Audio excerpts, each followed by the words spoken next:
ചങ്ങായി vlog. Hi friends, welcome to Changayi vlog. ഇന്ന് നമ്മൾ പഠിക്കാൻ പോകുന്നത് 3ാം ക്ലാസ്സിലെ പരിസര പഠനം, യൂണിറ്റ് 7 നാം ജീവിക്കുന്ന ലോകം.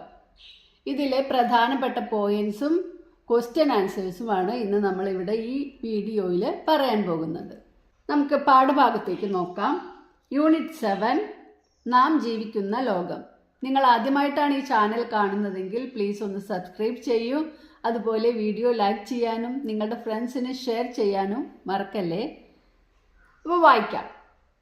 ടീച്ചർ ക്ലാസ്സിലെത്തിയപ്പോൾ സമതയും സയാനും തമ്മിൽ തർക്കം നടക്കുകയായിരുന്നു.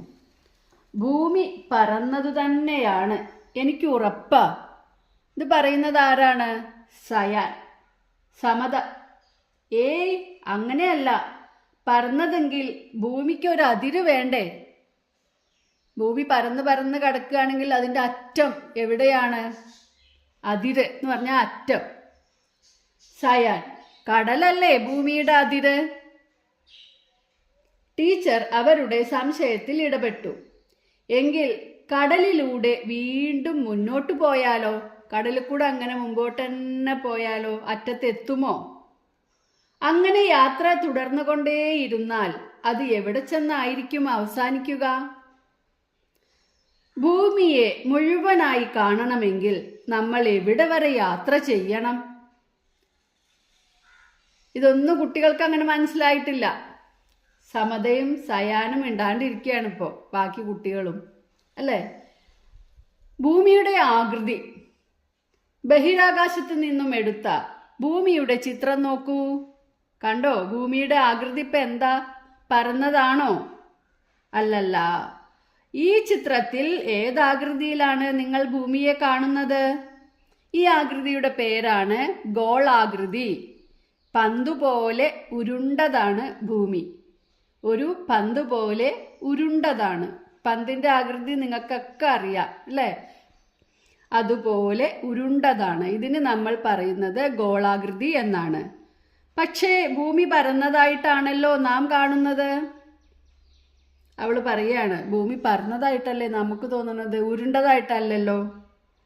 ഒരു ചെറിയ ഭാഗം മാത്രം കണ്ടാൽ ഭൂമിയുടെ ആകൃതി തിരിച്ചറിയാൻ കഴിയുമോ?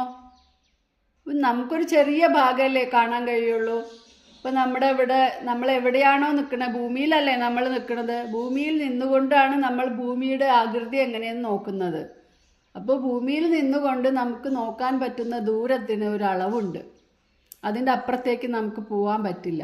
അല്ലെങ്കിലും തന്നെ നമുക്ക് നമ്മുടെ വീടാണെന്നൊന്ന് ഉദ്ദേശിച്ച് നോക്കുക. ഇപ്പം നമ്മുടെ വീടിൻ്റെ ആകൃതി നമ്മുടെ വീട്ടിൻ്റെ ഉള്ളിലിരുന്നു കൊണ്ട് നോക്കിയാൽ നമുക്ക് മനസ്സിലാവില്ല, അല്ലേ? മുറ്റത്തേക്ക് ഇറങ്ങി നിന്ന് നോക്കിയാൽ കുറച്ച് മനസ്സിലാവും. വീട്ടിൽ നിന്ന് പുറത്തിറങ്ങി നിന്ന് നോക്കുമ്പോൾ കുറച്ച് ആകൃതിയൊക്കെ നമുക്ക് മനസ്സിലാവും. നമ്മുടെ വീടിൻ്റെ ശരിയായ ആകൃതി കാണണമെങ്കിൽ നമ്മുടെ വീടിൽ നിന്ന് കുറേ അകലെ മാറി നിന്ന് നോക്കണം. അപ്പോഴേ നമ്മുടെ വീടിൻ്റെ ഭംഗിയും ആകൃതിയും ഒക്കെ നമുക്ക് മനസ്സിലാക്കാൻ കഴിയുള്ളൂ. അതുപോലെ തന്നെയാണ് ഭൂമിയുടെ കാര്യവും. ഭൂമിയിൽ നിന്ന് നോക്കുമ്പോൾ ഭൂമിയുടെ ആകൃതി നമുക്ക് മനസ്സിലാവുന്നില്ല. എന്നാൽ ഭൂമിയിൽ നിന്ന് പുറത്തു പോകണം, ആകാശത്തേക്ക്, ശൂന്യാകാശത്തേക്ക്, ബഹിരാകാശത്തേക്ക് പോയി നോക്കണം. അപ്പോഴാണ് നമുക്ക് ഭൂമിയെ മുഴുവനായിട്ട് കാണാൻ കഴിയുള്ളൂ. അപ്പം നിങ്ങളുടെ വീട്ടിലൊക്കെ കല്യാണങ്ങളൊക്കെ നടക്കുമ്പോൾ ഡ്രോണ്, നമ്മുടെ വീട്ടിൽ വേണമെന്നില്ല, നമ്മൾ ഇഷ്ടം പോലെ വീഡിയോസിൽ കണ്ടിട്ടുണ്ടാവും ഡ്രോണ് ഫോട്ടോ എടുത്തിട്ടുള്ളത്. നമ്മുടെ നാടിൻ്റെയും നമ്മുടെ സ്കൂളിൻ്റെയും ഒക്കെ മുകളിൽ കൂടെ പറന്ന് വീഡിയോ എടുക്കുമ്പോഴാണ് നമ്മുടെ സ്കൂൾ നമുക്ക് ശരിക്കും കാണാൻ കഴിയുന്നത്, അല്ലേ? അതുപോലെ തന്നെ നമ്മുടെ ഭൂമിയെ മുഴുവനായി കാണണമെങ്കിൽ ഭൂമിയിൽ നിന്നും കുറേ അകലെ പോകണം. ആകാശത്ത്, ബഹിരാകാശത്ത് പോയി അവിടെ നിന്ന് നോക്കണം. അങ്ങനെ ബഹിരാകാശത്ത് നിന്നും എടുത്ത ഭൂമിയുടെ ഒരു ചിത്രമാണ് നമ്മുടെ ടെക്സ്റ്റ് ബുക്കിൽ നമുക്ക് തന്നിട്ടുള്ളത്. ഇനി നമുക്ക് ഈ പറഞ്ഞത് ശരിയാണോ എന്നെങ്ങനെ നോക്കാം? നമുക്ക് ചെറിയൊരു പരീക്ഷണത്തിൽ കൂടെ ഈ ഭൂമി എന്തുകൊണ്ടാണ് ഇങ്ങനെ പരന്നതായിട്ട് തോന്നുന്നത് എന്ന് നമുക്ക് നോക്കാം. ഇവിടെ ഒരു പന്ത് എടുത്തിട്ടുണ്ട്, അല്ലേ? ഈ പന്തിന് ഒരു പ്ലാസ്റ്റിക് പന്ത് എടുത്ത് അതിൽ ഒരു ചതുരം അടയാളപ്പെടുത്തുക. ഇപ്പം നമ്മുടെ പ്ലാസ്റ്റിക് പന്തിൽ നമ്മൾ ചതുരത്തിലുള്ള ഒരു ഭാഗം അടയാളപ്പെടുത്തിയിട്ടുണ്ട്. ആ ഭാഗം മുറിച്ചെടുക്കുക. ആ ഭാഗം എടുത്തിട്ട് ആ ഭാഗം മാത്രം ഒന്ന് നോക്കി നോക്കൂ. എന്താ ആകൃതി ആ ഭാഗത്തിന്?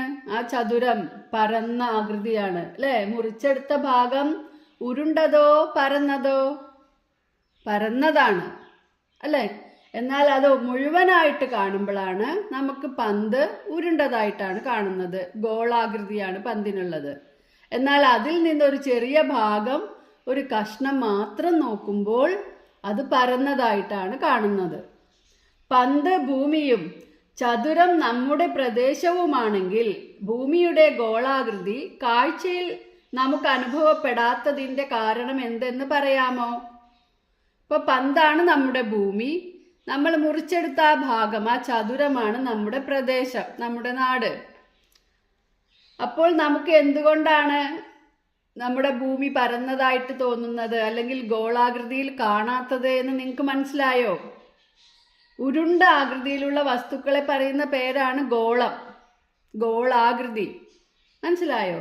എന്തുകൊണ്ടാണ് ഇപ്പോൾ നമ്മുടെ ഗോളാകൃതി നമുക്ക് അനുഭവപ്പെടാത്തത്? വലിയൊരു സാധനമാണ് നമ്മുടെ ഭൂമി, വലിയൊരു ഗോളം. വലിയൊരു ഗോളത്തിൻ്റെ ചെറിയൊരു ഭാഗം മാത്രമേ നമുക്ക് കാണാൻ കഴിയുന്നുള്ളൂ. അപ്പോൾ നമുക്ക് ആ ഭാഗം പരന്നതായിട്ട് തോന്നുന്നു. ഭൂമിയുടെ ആകൃതി എന്താണ്? ഗോളാകൃതി. ഭൂമി പരന്നതായി തോന്നുന്നത് എന്തുകൊണ്ട്? ഭൂമിയിൽ നിന്ന് നോക്കുമ്പോൾ ഭൂമിയുടെ ഒരു ചെറിയ ഭാഗം മാത്രമേ നമുക്ക് കാണാൻ കഴിയുന്നുള്ളൂ. ആ ഭാഗം നമുക്ക് പരന്നതായി തോന്നുന്നു. ഭൂമിയിൽ നിന്ന് പുറത്തുപോയി ബഹിരാകാശത്ത് പോയി നോക്കുമ്പോഴാണ് ഭൂമിയെ മുഴുവനായി കാണാൻ കഴിയുന്നത്. അപ്പോൾ ഭൂമിക്ക് ഗോളാകൃതിയാണെന്ന് കാണാം. നമുക്ക് ഭൂമിയെ മുഴുവനായി കാണാൻ കഴിയാത്തത് കൊണ്ടാണ് ഭൂമി പരന്നതായിട്ട് തോന്നുന്നത്. ഇനി ഇത് തെളിയിക്കുന്ന, ഭൂമി ഉരുണ്ടതാണെന്ന് തെളിയിക്കുന്ന ഒരു യാത്ര ഉണ്ടായിട്ടുണ്ട്. മഗല്ലൻ എന്നു പേരായ ഒരു സഞ്ചാരി, ഒരു സമുദ്ര സഞ്ചാരിയുടെ യാത്ര. അദ്ദേഹമാണ് ഭൂമി ഉരുണ്ടതാണെന്ന് ആദ്യമായിട്ട് മനസ്സിലാക്കിയത്. അത് എങ്ങനെയാണ് മനസ്സിലാക്കിയത്? ഭൂമി ഉരുണ്ടതാണെന്ന് ചില കപ്പൽ യാത്രക്കാർ വളരെ മുമ്പേ മനസ്സിലാക്കിയിരുന്നു. അവരിൽ ആദ്യത്തെ ആളാണ് ഫെർഡിനാൻഡ് മഗല്ലൻ. മഗല്ലനും കൂട്ടരും ഒരു പായ്ക്കപ്പലിൽ യാത്ര തുടങ്ങി. ഒരേ ദിശയിലാണ് അവർ സഞ്ചരിച്ചത്. യാത്ര വളരെ പതുക്കെയായിരുന്നു. എന്ന് വെച്ചാൽ എന്താണ്? ഇപ്പോൾ മുന്നോട്ടാണ് പോകുന്നതെങ്കിൽ കപ്പൽ മുന്നോട്ട് മാത്രമേ പോയിട്ടുള്ളൂ. സൈഡിലേക്ക് തിരികെ പിന്നിലേക്ക് തിരികെ ഒന്നും ചെയ്തില്ല. ഒരേ ദിശ, മുമ്പോട്ട് മാത്രം.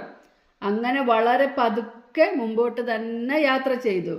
വർഷങ്ങൾക്കൊടുവിൽ, അങ്ങനെ എത്ര കാലം യാത്ര ചെയ്ത്? കുറേ വർഷങ്ങൾ യാത്ര ചെയ്തു.